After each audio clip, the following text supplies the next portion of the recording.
हाँ दोस्तों नमस्कार।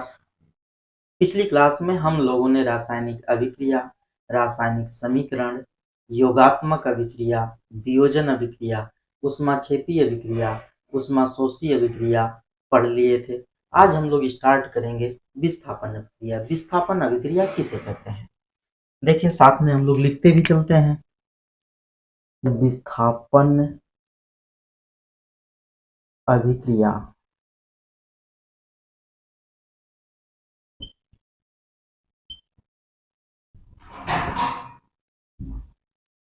ऐसी अभिक्रिया जिसमें ऐसी अभिक्रिया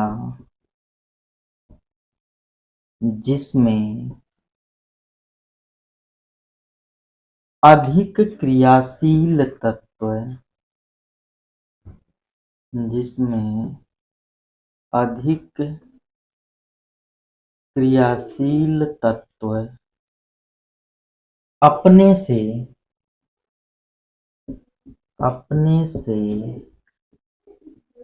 कम क्रियाशील अपने से कम क्रियाशील तत्व को उसके यौगिक के जलीय विलयन से विस्थापित कर देते हैं। जलीय विलयन से विस्थापित कर देते हैं। विस्थापन अभिक्रिया कहलाती है। ठीक, देखिए विस्थापन अभिक्रिया ऐसी अभिक्रिया जिसमें अधिक क्रियाशील तत्व अपने से कम क्रियाशील तत्वों को अपने से कम क्रियाशील तत्व को उसके यौगिक के जलीय विलयन से विस्थापित कर देते हैं। विस्थापन अभिक्रिया कहलाती है। विस्थापित करने का क्या मतलब है भाई? विस्थापित करने से तात्पर्य यह है कि किसी को उसके स्थान से हटा करके उसका स्थान स्वयं ग्रहण कर लेना विस्थापन कहलाता है। ठीक, कि कोई एक तत्व दूसरे तत्व को उसके यौगिक से क्या करता है? हटाता है, हटा करके उसका स्थान स्वयं ग्रहण कर लिया, यही क्या कहलाता है? विस्थापन अभिक्रिया कहलाती है। फॉर एग्जाम्पल हम आपको बता रहे हैं, जैसे यहाँ पर है CuSO4, यदि इसकी अभिक्रिया हम लोग जिंक के साथ करा दें तो जिंक है अधिक क्रियाशील और Cu है कम क्रियाशील। देखिए दोनों धातुएं हैं, तो जिंक क्या करता है कि Cu को, कॉपर को इसके स्थान से हटा करके इसका स्थान ले लेता है और बन जाता है ZnSO4। ठीक, Zn कहाँ आ गया? Cu के पास आ गया। अब Cu निकल गया यहाँ से और प्लस क्या हो गया? Cu हो गया। यह कौन सी अभिक्रिया है? यह विस्थापन अभिक्रिया है। मान लीजिए यहाँ पर CuSO4 की अभिक्रिया हम Fe के साथ करा दें तो Fe भी Cu से अधिक क्रियाशील होता है, तो यहाँ पर बन जाएगा FeSO4 प्लस Cu। अब देखिए मान लीजिए कि हम लोग CuCl2 है, ठीक, CuCl2 की अभिक्रिया हम लोग Pb के साथ कराते हैं, लेड के साथ कराएंगे। लेड भी जो है ऊपर है Cu से, मतलब अधिक क्रियाशील है, तो यह भी किसको हटा देगा? Cu को हटा देगा और प्लस क्या बन जाएगा? सॉरी, इसको हम लोग पहले लिख दें PbCl2 प्लस Cu। अब सारे एग्जाम्पल यहाँ पे कॉपर के ही हो गए। चलिए इसको हम लोग लेते हैं। यहाँ पर है FeSO4, अब इसकी अभिक्रिया जिंक के साथ करा दें तो देखिए Fe से अधिक क्रियाशील क्या होता है? जिंक होता है, तो जिंक Fe को हटा करके क्या बना देगा? ZnSO4 plus Fe। यह क्या है भाई? विस्थापन अभिक्रिया है। विस्थापन अभिक्रिया में क्या होता है कि अधिक क्रियाशील तत्व अपने से कम क्रियाशील तत्वों को उनके यौगिक के जलीय विलयन से विस्थापित कर देते हैं। मतलब कि यौगिक के जलीय विलयन से उसको हटा देते हैं और उसका स्थान स्वयं ग्रहण कर लेते हैं। यही अभिक्रिया क्या कहलाती है? विस्थापन अभिक्रिया कहलाती है। अब एक प्रश्न आपके दिमाग में आएगा कि कैसे पता चलता है कि अधिक क्रियाशील कौन सी धातु है और कौन सी धातु कम क्रियाशील है। तो इसको हम लोगों को याद करना पड़ता है धातुओं की सक्रियता श्रेणी से या वैद्युत रासायनिक श्रेणी से। अभी देखिए, अब इसका स्क्रीनशॉट ले लीजिए, तरीका हम आपको बता दे रहे हैं।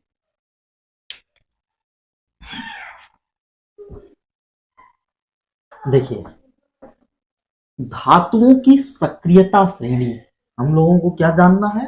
धातुओं की सक्रियता श्रेणी। धातुओं की सक्रियता श्रेणी कहते किसे हैं? मतलब कि धातुओं की क्रियाशीलता को यदि क्रम से सजाया जाए, चाहे बढ़ते क्रम में रख दें चाहे घटते क्रम में रख दें, इससे जो श्रेणी या सारणी तैयार होती है, यही धातुओं की सक्रियता श्रेणी या वैद्युत रासायनिक श्रेणी कहलाती है। हाई स्कूल में आप इसको धातुओं की सक्रियता श्रेणी के नाम से जानते हैं। इंटरमीडिएट में जब पहुंचते हैं तो यहाँ पर हम लोग वैद्युत रासायनिक श्रेणी के नाम से जानने लगते हैं। लेकिन पिछले साल के बोर्ड एग्जाम में हमने देखा था, उसमें एक प्रश्न पूछ दिया था वैद्युत रासायनिक श्रेणी। ठीक, तो वैद्युत रासायनिक श्रेणी यदि बतानी है तो हम यह बता सकते हैं कि धातुओं को उनके मानक अपचयन विभव के आधार पर क्रम से सजाने पर जो सारणी प्राप्त होती है उसको वैद्युत रासायनिक श्रेणी कहते हैं। इसको तीसरे चैप्टर में पढ़ना पड़ता है। धातु अधातु का जो चैप्टर है उसमें आपको पढ़ना पड़ेगा। यहाँ पर हम आपको याद करने का तरीका और सारणी बता दे रहे हैं, जिससे आपको विस्थापन अभिक्रिया एक ही बार में अच्छे से समझ में आ जाए। देखिए, इसमें जो पहला तत्व होता है लिथियम होता है।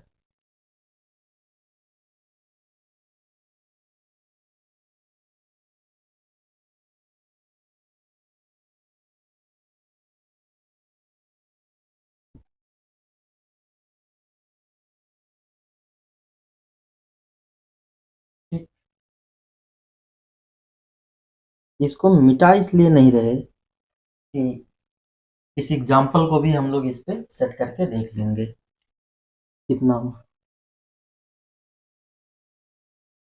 यहाँ पर हम लोग लिख सकते हैं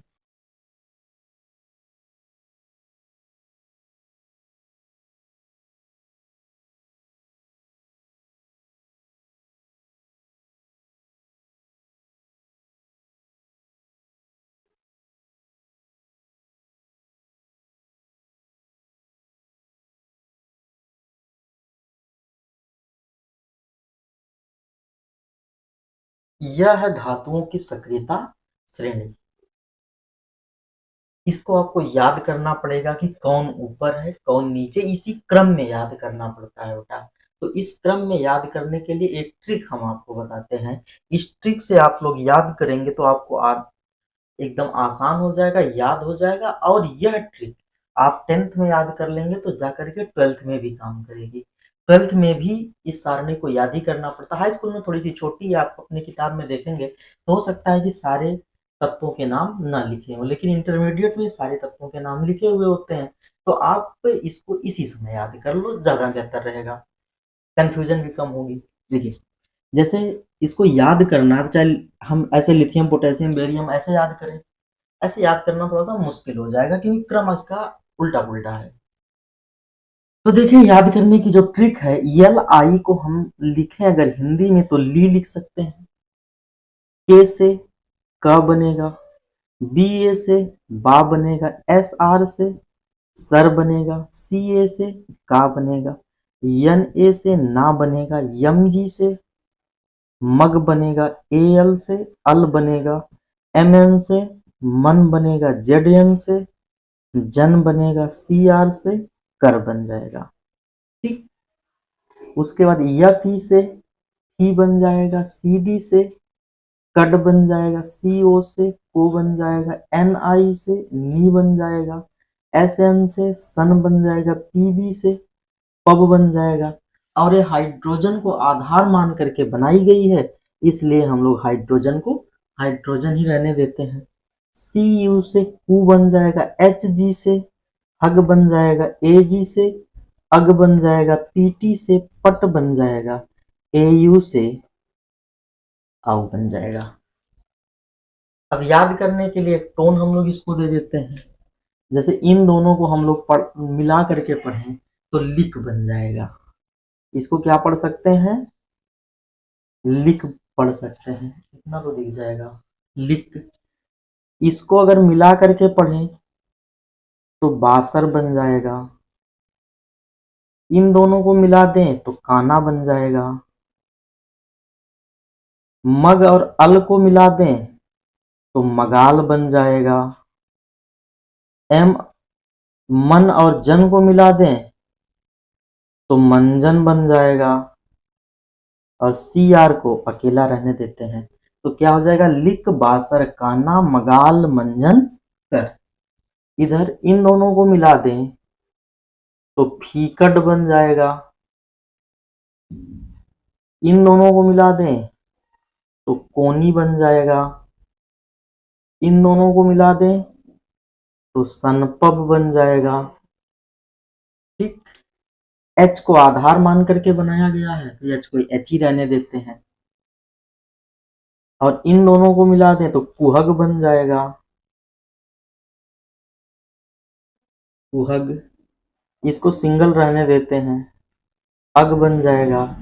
और इन दोनों को मिला दिया जाए तो पटाऊ बन जाएगा। इस तरीके से याद करने का एक फायदा है कि यदि आपको ट्रिक याद रहेगी तो आप सिंबल लिख लोगे, और जब सिंबल लिख लोगे तो आपके लिए आसान हो जाएगा। ठीक, ये ट्रिक ऐसी है कि अगर आपको ट्रिक याद रह गई तो सिंबल लिख लेंगे। ट्रिक क्या है भाई? लिख बासर काना मगाल मंजन कर, फीकट कोनी सनपव यच कुहग अग पटाऊ। ऐसे एक दिन मेहनत करेंगे तो याद हो जाएगा। लिक बासर काना मगाल मंजन कर, फीकट कोनी सनपव एच कुहग अग पटाऊ। अब देखिए यहाँ पे हमने कहा कि CuSO4 की अभिक्रिया यानी कॉपर सल्फेट की अभिक्रिया हम किसके साथ करा रहे हैं? जिंक के साथ करा रहे हैं। इधर जो ऊपर है वो अधिक क्रियाशील है। जैसे जैसे हम नीचे आते जाएंगे क्रियाशीलता कम होती जाएगी। इसके नीचे ए वाली लाइन है, लेकिन उसको सीध में लिखा नहीं जा सकता, नीचे जगह नहीं तो साइड में लिख दिया गया है। यानी कि सबसे अधिक क्रियाशील क्या है इस सारणी में? लिथियम। और सबसे कम क्रियाशील कौन है? Gold, Au। ठीक, जो ऊपर है वह अधिक क्रियाशील है और जो नीचे है वह कम क्रियाशील है। अब यहाँ पर CuSO4 में देखिए दो धातुएं, एक Cu और एक Zn। Cu का स्थान यहाँ पर है बेटा, Cu का स्थान यहाँ पर है। अब जिंक का देखा जाए तो जिंक इस लाइन में नहीं है, ये लाइन तो इसके ऊपर है। देखिए जिंक यहाँ पर है। ठीक, जब जिंक यहाँ पर है, Cu इधर है तो नीचे कौन हुआ? Cu नीचे हुआ, जिंक ऊपर हुआ। और जो ऊपर है वह क्या है? अधिक क्रियाशील है, अधिक क्रियाशील है। और जो नीचे है वह क्या है भाई? कम क्रियाशील है। ठीक, जो ऊपर है वो अधिक क्रियाशील है, जो नीचे है कम क्रियाशील है। तो जिंक कहाँ पे है? ऊपर है किसकी अपेक्षा? Cu की अपेक्षा। तो जिंक इसको क्या कर देगा? हटा देगा। आगे बात समझ में? अब यहाँ पर देखो इसी CuSO4 की अभिक्रिया किसके साथ कराई जा रही? Fe। Fe देखिए यहाँ पर है, Fe कहाँ पे? यहाँ पर। Cu यहाँ पर है तो ऊपर Fe है। देखिए Fe भी इसको क्या कर देता है? विस्थापित कर देता है। अब देखिए Pb लेड, देखिए लेड यहाँ पर है, यह भी कॉपर से क्या है? ऊपर है, तो यह भी क्या कर दिया? विस्थापित कर दिया। अब यहाँ पर देखिए Zn और Fe, Fe कहाँ पर है भाई, यहाँ पर है, और Zn यहाँ पर है। तो दूसरी वाली लाइन तो इसके नीचे ही है ना, तो जगह ना रहने से हम लोग इधर लिखे हैं।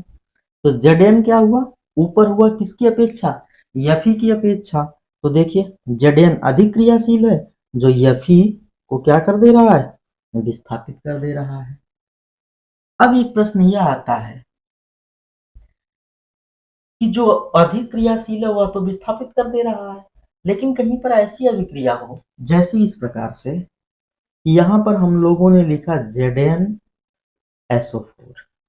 यहाँ पर Zn है, ZnSO4, इसकी अभिक्रिया मान लीजिए हम किसी से करा दे, कोबाल्ट से करा दे रहे हैं, CO, तो कौन अधिक क्रियाशील है भाई, जिंक अधिक क्रियाशील है, कोबाल्ट कम क्रियाशील है। तो जो कम क्रियाशील है क्या वह अपने से अधिक क्रियाशील को हटा सकता है, कभी भी नहीं हटा सकता है। तो इन दोनों को मिलाएंगे तो कोई अभिक्रिया नहीं होगी, यानी कम क्रियाशील कभी भी अपने से अधिक क्रियाशील को विस्थापित नहीं कर सकता है, इस स्थिति में अभिक्रिया नहीं होगी। हो सकता है कभी आपसे इस तरीके से सवाल पूछ दिया जाए कि ZnSO4 प्लस Cu क्या होता है जब जिंक सल्फेट विलयन में कॉपर मिलाया जाता है। तो हम लोग क्या लिखेंगे, यहाँ पर कोई अभिक्रिया नहीं होगी। क्यों नहीं होगी, क्योंकि कॉपर कम क्रियाशील है अपेक्षाकृत जिंक से, तो जिंक को कॉपर विस्थापित नहीं कर पाएगा। ये हो गई बेटा विस्थापन अभिक्रिया। विस्थापन अभिक्रिया में अगर ये सारणी हमको याद रहेगी तो हम देखते ही अभिक्रिया को जान जाएंगे कि कौन सी अभिक्रिया विस्थापन अभिक्रिया हो सकती है, कौन सी नहीं, कौन सा तत्व किसे विस्थापित कर सकता है, कौन अधिक क्रियाशील है, कौन कम क्रियाशील है। ठीक, इसको जरूर याद कर लीजिएगा, ये बहुत काम की चीज है। अभी पहले चैप्टर में आपके काम करिए, फिर तीसरे चैप्टर में काम करेगी, फिर जब आप 12th में जाओगे तब काम करेगी, तो याद जरूर कर लीजिएगा। अब हम लोग अगली टॉपिक जो है वह है द्विविस्थापन अभिक्रिया। कौन सी अभिक्रिया, द्विविस्थापन अभिक्रिया। विस्थापन अभिक्रिया में क्या था कि कोई अधिक क्रियाशील पदार्थ अपने से कम क्रियाशील पदार्थ को तत्व के यौगिक के जलीय विलयन से विस्थापित कर देता था। तो द्विविस्थापन में क्या होगा भाई, द्विविस्थापन जिसमें दोनों विस्थापित हो जाए वही क्या है, द्विविस्थापन है। मतलब यह है ऐसी अभिक्रिया, ऐसी अभिक्रिया जिसमें अभिकारकों के आयनों का, अभिकारकों के आयनों का आपस में आदान प्रदान, आदान प्रदान को हम लोग ऐसे भी लिख दें, अदला बदली आदान प्रदान होता है, द्विविस्थापन अभिक्रिया कहलाती है।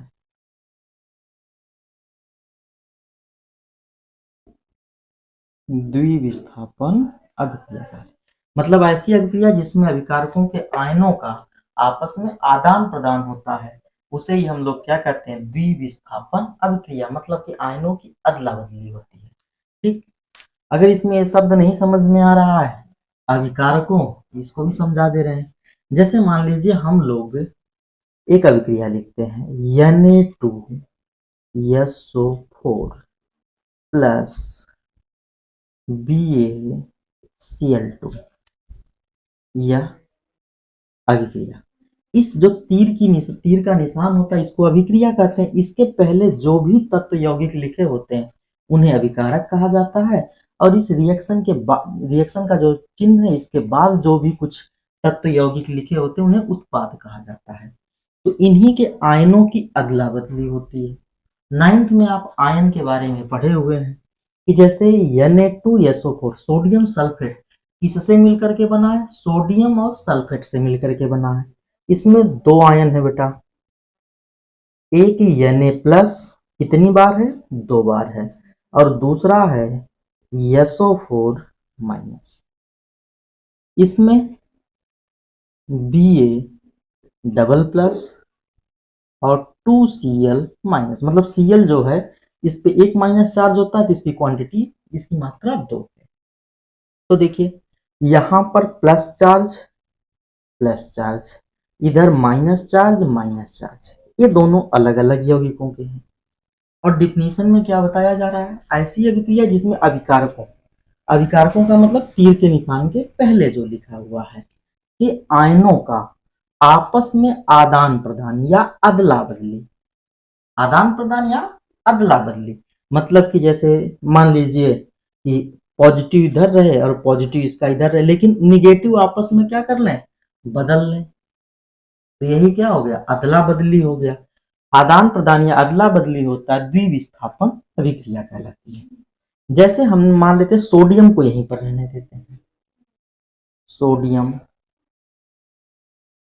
और ये ले किसे ले रहा है? ये SO4 जो है इसका, ये दे दे रहा है Ba को, और Ba से क्लोरीन इधर ले ले रहा है। क्यों? क्योंकि SO4 पर भी माइनस चार्ज है और क्लोरीन पर भी माइनस चार्ज है। तो सोडियम ने बेरियम को कहा कि तुम हमारे नेगेटिव चार्ज को ले लो, हम तुम्हारे नेगेटिव चार्ज को ले लेते हैं। तो यहाँ पे क्या बन जाएगा? NaCl। लेकिन दो क्लोरीन भी है, दो सोडियम भी है, इसकी मात्रा कितना हो गई? 2NaCl। अब क्या बचा भाई? Ba। क्लोरीन को इसे दे दिया तो इसका SO4 यह ले लेगा, तो यहाँ पे क्या हो जाएगा बेटा? BaSO। अब देखिए, अभी तो हम लोगों ने कहा था ना कि आयनों का आपस में आदान प्रदान अदला बदली होती है। ये तो कहा नहीं कि ऋण आयनों का, लेकिन यहां पर हमने अदला बदली किसकी करी? ऋण आयनों की करी। हम धन आयनों की करके देख लेते हैं, अगर बात सही है तो किसी का कर सकते हैं। जैसे धन आयन की अगर बात करें तो यहाँ पर सोडियम क्या है? धन आयन है, और यहाँ पर बेरियम धन आयन है। तो हम लोग इस बार धन आयनों की अदला बदली कर दे। जैसे SO4 यहीं रहने दें, बेरियम को हम लोग सोडियम की जगह रख दें, तो यह क्या हो जाएगा भाई? BaSO4 हो जाएगा। और सोडियम को कहाँ लेके चले जाएं? क्लोरीन के पास लेके चले जाएं, तो क्या हो जाएगा? दोनों की मात्रा 2NaCl। मतलब कि बेरियम सल्फेट और सोडियम क्लोराइड ये बन रहा है।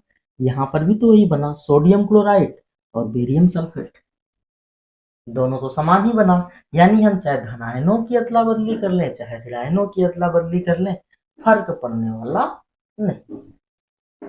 तो यह हो गई द्विविस्थापन अभिक्रिया।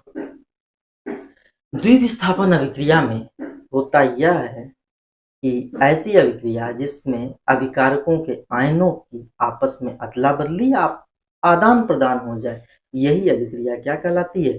द्विविस्थापन अभिक्रिया कहलाती है। इसमें एक बात और होती है कि जैसे देखिए यहाँ पर जो BaSO4 बना है यह अवक्षेप के रूप में बना है। किसके रूप में बना है? अवक्षेप के रूप में। तो एक आध बार पूछा गया है कि अवक्षेपण अभिक्रिया किसे कहते हैं? क्या पूछा गया है? अवक्षेपण अभिक्रिया किसे कहते हैं, या अवक्षेप अभिक्रिया किसे कहते हैं? इसी के साथ उसको भी समझ लीजिए। अवक्षेपण अभिक्रिया, इसमें हम लोग लिख सकते हैं ऐसी अभिक्रिया जिसमें ऐसी अभिक्रिया जिसमें अवक्षेप बनता हो, अवक्षेप बनता हो उसे अवक्षेपण अभिक्रिया कहते हैं। या तो हम यह लिख सकते हैं कि ऐसी अभिक्रिया जिसमें कोई अविलेय पदार्थ बनता हो।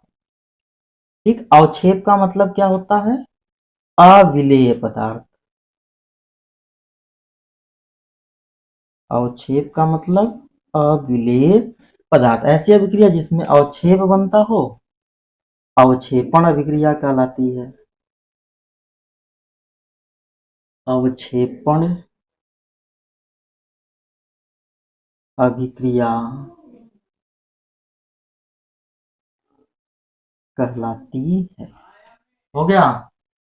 अब देखिए, अविलेय पदार्थ मतलब कि अभिक्रिया कराई जाए उस दौरान कोई एक ऐसा पदार्थ बने जो अविलेय हो, यानी कि कम से कम दो पदार्थ तो बनना आवश्यक है। एक द्रव अवस्था में हो और दूसरा जो पदार्थ हो वो अविलेय हो।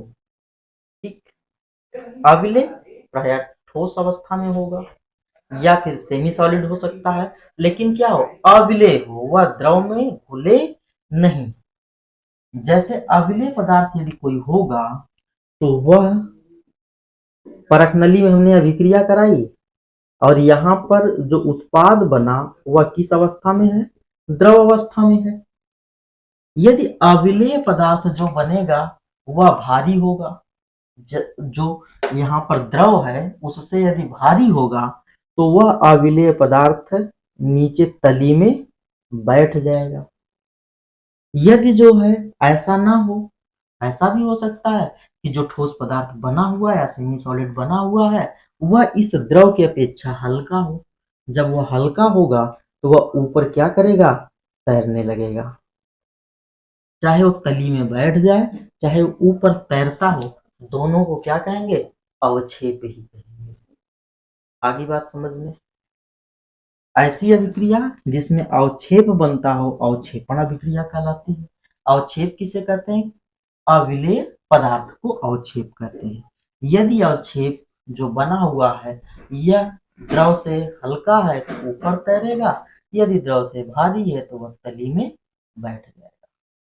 इसमें हम एग्जाम्पल के रूप में यही द्विविस्थापन अभिक्रिया का एग्जाम्पल दे सकते हैं। यहाँ पर यह किसके रूप में? बेरियम सल्फेट जो बनता है वह अवक्षेप के रूप में बनता है। तो यह कौन सी अभिक्रिया होगी? अवक्षेपण अभिक्रिया में भी इस उदाहरण को हम लोग रख सकते हैं। तो विस्थापन अभिक्रिया हो गई, द्विविस्थापन अभिक्रिया हो गई। अब जो है हम लोग पढ़ेंगे उपचयन अभिक्रिया। आप लोगों ने अपचयन उपचयन का नाम सुना होगा या आक्सीकरण अपचयन का नाम सुना होगा।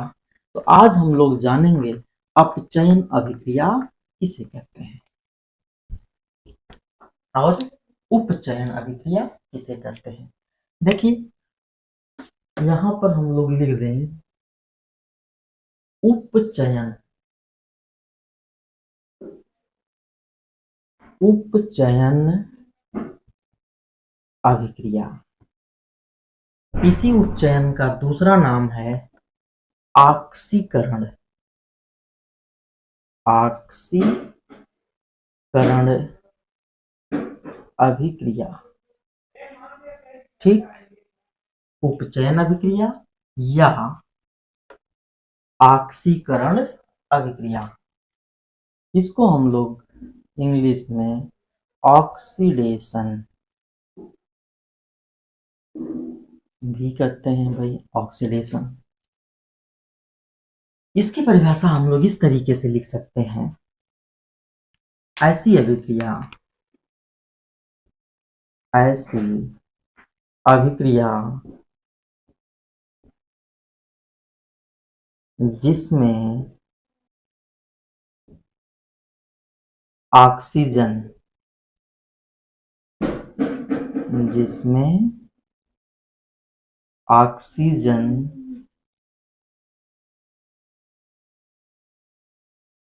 जुड़ता हो या हाइड्रोजन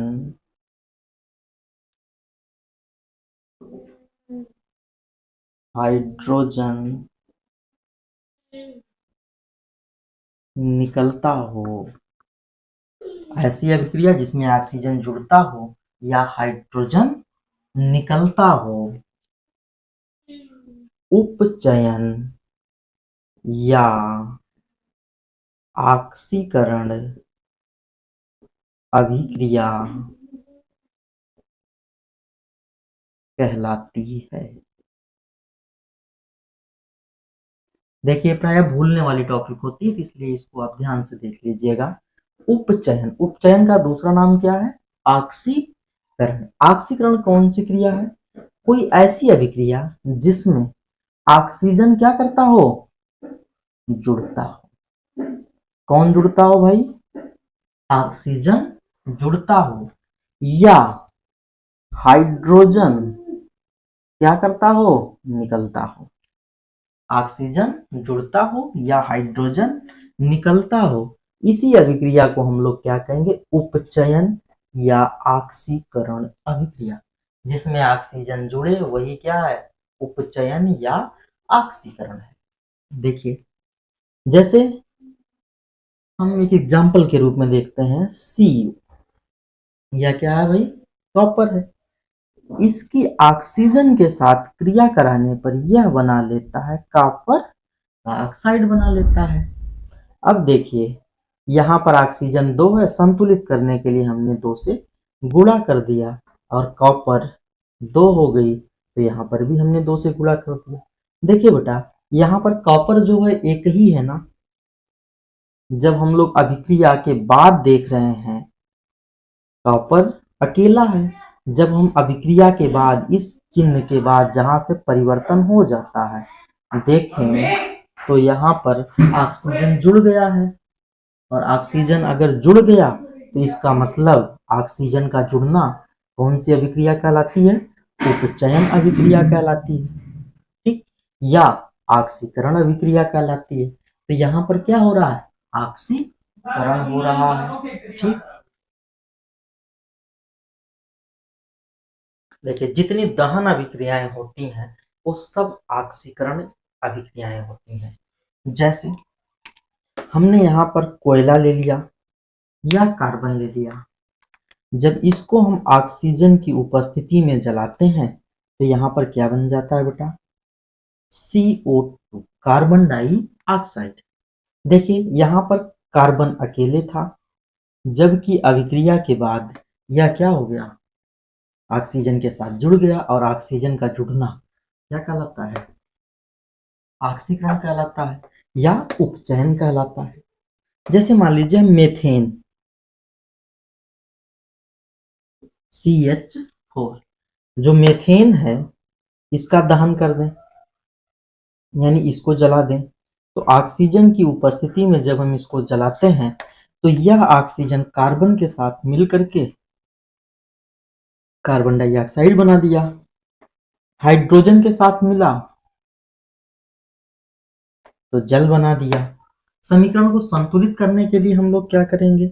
यहाँ पर हाइड्रोजन की संख्या 4 है, जबकि यहाँ पर 2 ही है, तो हम क्या कर दें? 2 कर दें।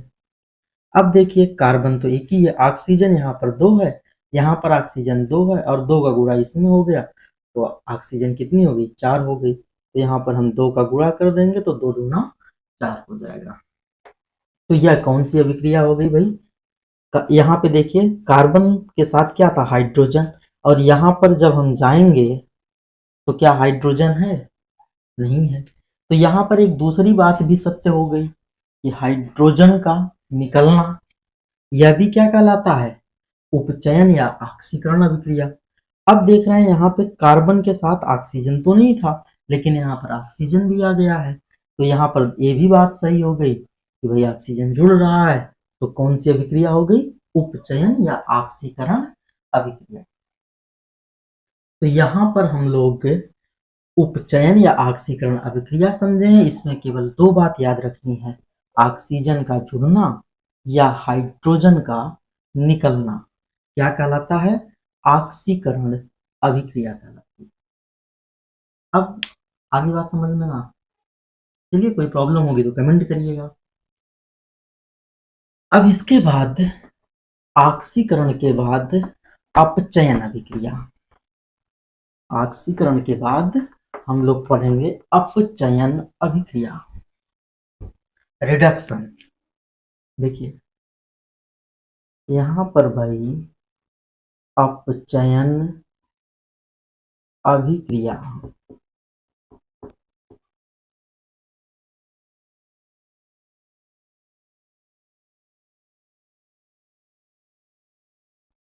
रिडक्शन, अपचयन अभिक्रिया। देखिए अपचयन अभिक्रिया जस्ट ऑक्सीकरण या उपचयन की उल्टी होती है। जैसे ऐसी अभिक्रिया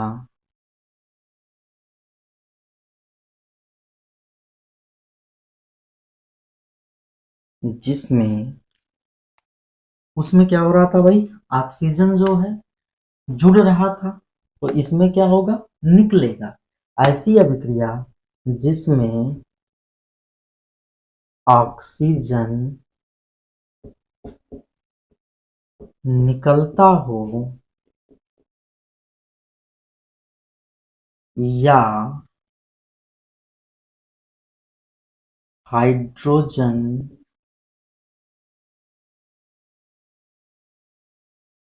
जुड़ता हो,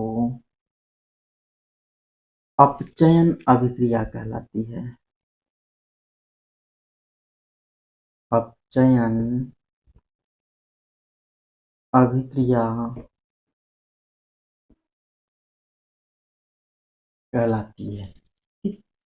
उसमें क्या हो रहा था, ऑक्सीजन जुड़ रहा था, जबकि इसमें देखिए ऑक्सीजन निकल रहा है, इसमें ऑक्सीजन निकल रहा है, जबकि हाइड्रोजन क्या हो रहा है भाई, हाइड्रोजन जुड़ रहा है। ऐसी अभिक्रिया जिसमें ऑक्सीजन निकलता हो या हाइड्रोजन जुड़ता हो, उसी को हम लोग क्या कहेंगे, अपचयन अभिक्रिया। जैसे यहां पर हम लोग ले लें कॉपर का ऑक्साइड, और इसकी अभिक्रिया हम लोग किसके साथ करा दें, हाइड्रोजन के साथ करा दें।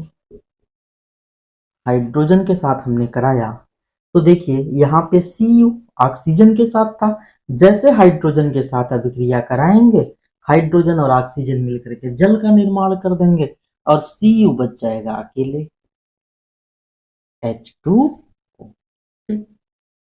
अब देखिए यहाँ पर भाई क्या हो गया, यहाँ पर जो Cu है, यहाँ पर ऑक्सीजन था लेकिन अब ऑक्सीजन निकल गया, और इसी ऑक्सीजन के निकलने की बात क्या कहलाती है, अपचयन कहलाती है। यानी यह अभिक्रिया किसकी है, अपचयन की है। आई बात समझ में, ऑक्सीजन का निकलना अपचयन कहलाता है। देखिए दूसरा, मान लीजिए हमने क्या लिया, जिंक का ऑक्साइड, और इसकी अभिक्रिया हम लोग कार्बन के साथ करवा दें। तो जब कार्बन के साथ करवाते हैं तो ऑक्सीजन कार्बन के साथ निकल करके कार्बन मोनोऑक्साइड का निर्माण करता है, और जिंक क्या बच जाता है, अकेले बच जाता है। देखिए यहाँ पर भी ऑक्सीजन था लेकिन अभिक्रिया के बाद ऑक्सीजन नहीं है। जब ऑक्सीजन नहीं है तो ऑक्सीजन निकल गया, और ऑक्सीजन के निकलने की घटना क्या कहलाती है, अपचयन अभिक्रिया कहलाती है।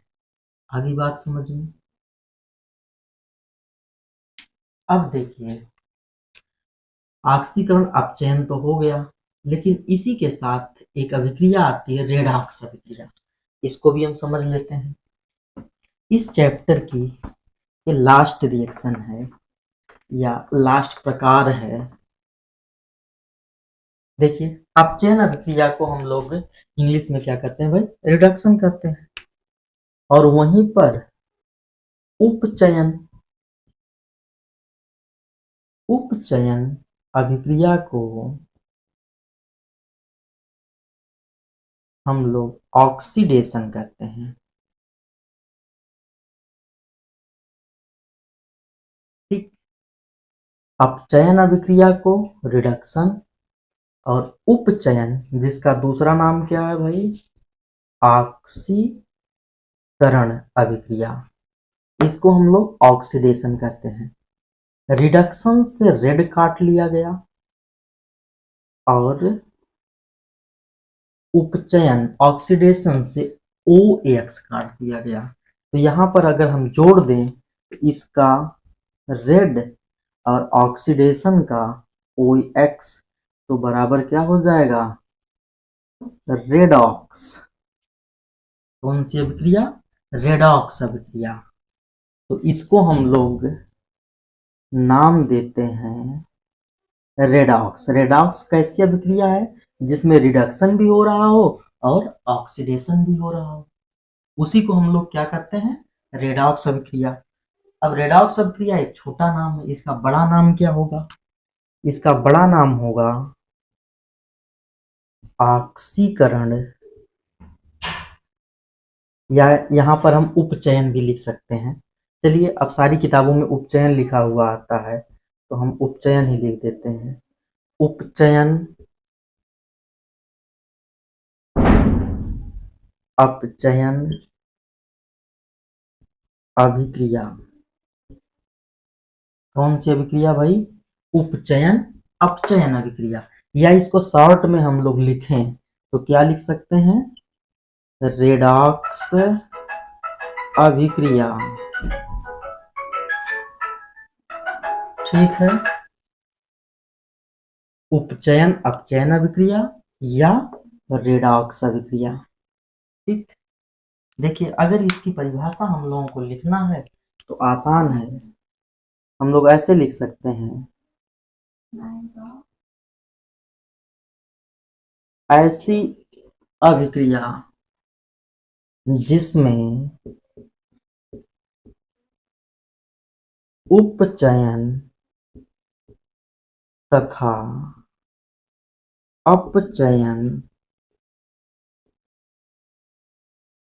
दोनों क्रियाएं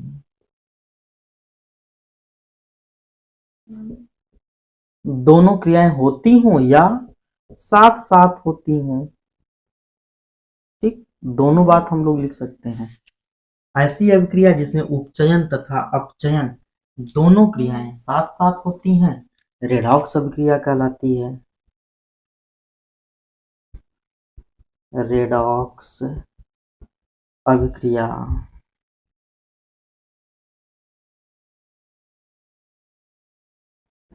कहलाती।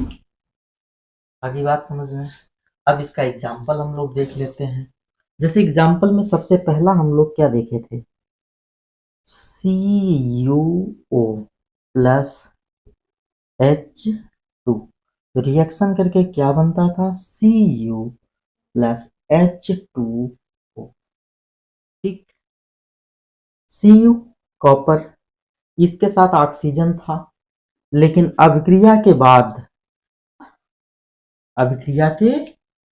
क्या बचा, Cu यानी ऑक्सीजन निकला।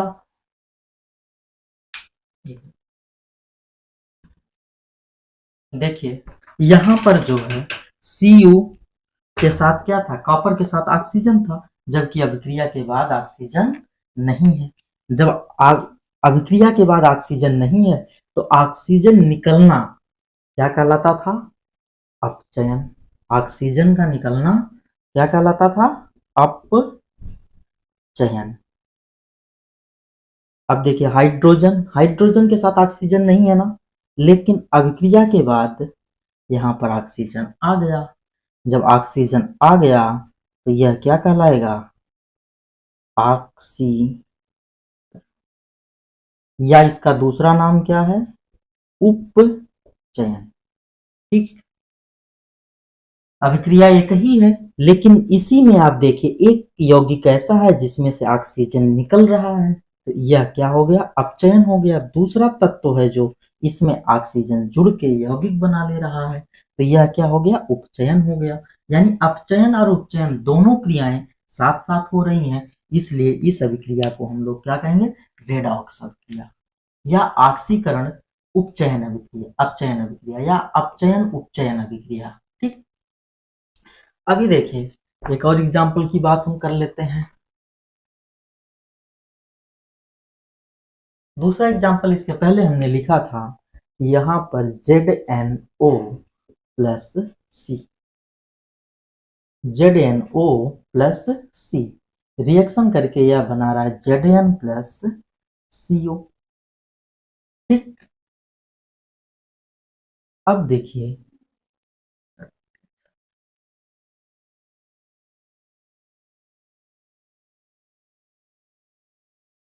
ZnO plus C reaction Zn plus C। देखिए जिंक के साथ ऑक्सीजन है, लेकिन अभिक्रिया के बाद क्या ऑक्सीजन है? नहीं है। और जब नहीं है तो यहाँ पर क्या हो गया भाई? अपचयन। ऑक्सीजन त्यागने की क्रिया या ऑक्सीजन के निकलने की क्रिया क्या कहलाती है?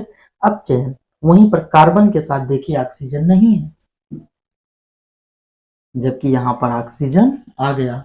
और जब ऑक्सीजन आ गया तो यह अभिक्रिया किसकी हो गई? उपचयन की हो गई। अभी बात समझ में? यानी इस अभिक्रिया में भी क्या हो रहा है? अपचयन और उपचयन हो रहा है। एक समीकरण हम लोग और समझते हैं।